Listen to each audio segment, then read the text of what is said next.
Tahukah kamu bahwa saat ini agama Kristen menjadi agama dengan jumlah penganutnya mencapai 2,4 miliar di dunia?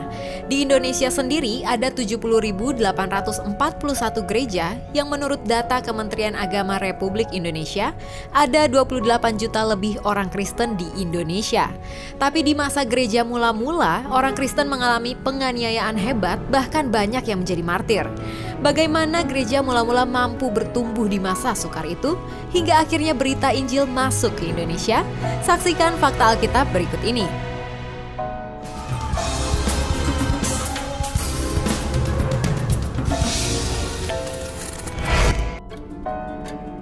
Yerusalem, pusat gereja mula-mula.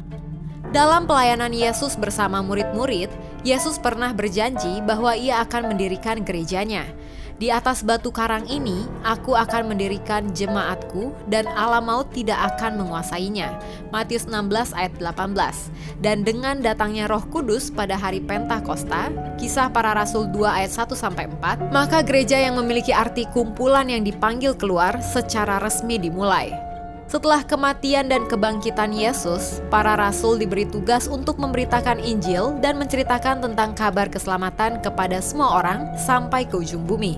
Matius 28 ayat 19-20, Kisah Para Rasul 1 ayat 8. Kota Yerusalem akhirnya menjadi pusat tempat di mana gereja mula-mula dimulai. Sumber sejarah utama mengenai kekristenan di abad pertama adalah Kitab Kisah Para Rasul. Kitab ini menceritakan sejarah gereja Kristen awal di mana para pengikut Yesus dengan pimpinan Roh Kudus menyebarkan kabar baik. Gereja mula-mula. Kisah 2 ayat 41-47 mencatat cara hidup gereja atau jemaat mula-mula. Orang-orang yang bertobat karena khotbah Petrus kemudian masuk menjadi gereja Kristus. Mereka dicatat sebagai orang-orang yang bertekun dalam pengajaran para rasul, serta mengadakan perjamuan kudus dan berdoa kepada Tuhan. Dengan cara inilah mereka terus menambah pengetahuan akan Allah dan mendapatkan kekuatan untuk dapat bertahan di dalam penganiayaan sekalipun. Menurut beberapa sumber, sejak abad pertama, para pengikut Kristus mulai mengadakan ibadah bersama di hari Minggu. Referensi Alkitab tentang pertemuan bersama umat Tuhan pada hari Minggu untuk memecah-mecahkan roti dan pengajaran ditulis dalam Kisah Para Rasul 20 ayat 7. Hal ini berbeda dengan Sabat Yahudi yang dilakukan pada hari Sabtu. Lalu para rasul yang menjadi inisiator gereja mula-mula kemudian pergi keluar Yerusalem untuk memberitakan Injil. Siapakah para rasul itu dan kemana mereka pergi mendirikan gereja mula-mula? Untuk lebih detailnya, kalian bisa cek dengan mengklik bagian atas ini. Rasul menjadi martir. Gereja pada abad pertama biasa disebut sebagai gereja pada zaman rasul-rasul.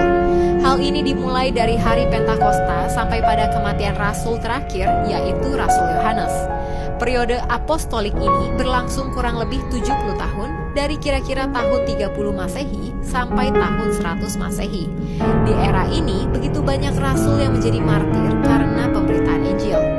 Martir pertama dimulai dari Stefanus yang dirajam batu sampai mati. Setelah Stefanus, Rasul Yakobus, anak Zebedeus, dicatat menjadi martir dengan dipenggal kepalanya.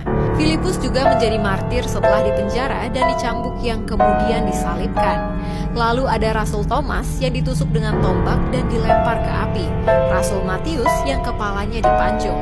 Lalu Yakobus, adik Tuhan Yesus. Rasul Andreas disalib di kayu berbentuk X. Rasul Petrus disalib terbalik. Dan Rasul Paulus martir dengan dipancung. Penganiayaan terhadap gereja bukan hanya terjadi kepada para rasul, tetapi juga kepada jemaat mula-mula. Mulai dari jemaat di Yerusalem yang dicatat Kisah Para Rasul 8 ayat 1 sampai pada penganiayaan yang terjadi di bawah pemerintahan Kaisar Nero. Begitu banyak hal mengerikan terjadi pada gereja mula-mula abad pertama. Namun di saat tantangan menekan, kekristenan justru mampu bertahan, bahkan berkembang dan bertumbuh dengan cepat. Jika dilihat dari kacamata dunia, seharusnya gereja tidak dapat bertahan sama sekali.